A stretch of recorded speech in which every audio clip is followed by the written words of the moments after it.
There's a time that comes in marriage when you know things are in trouble, behaviors of spouses, you know that divorce is going to be inevitable.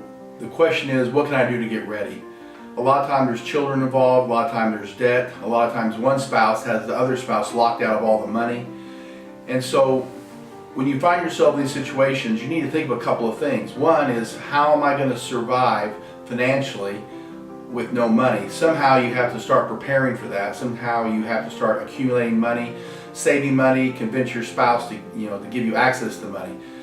A lot of spouses control the other spouse with money, and that gives control.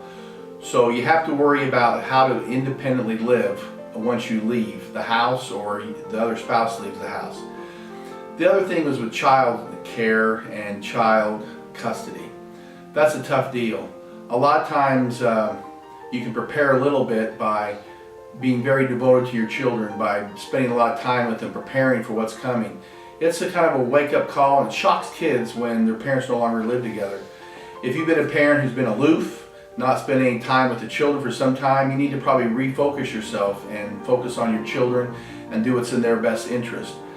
It's tough to put them in the middle of these things, but sometimes they are. And so you can spend the time needed to reestablish or establish a stronger bond with your children.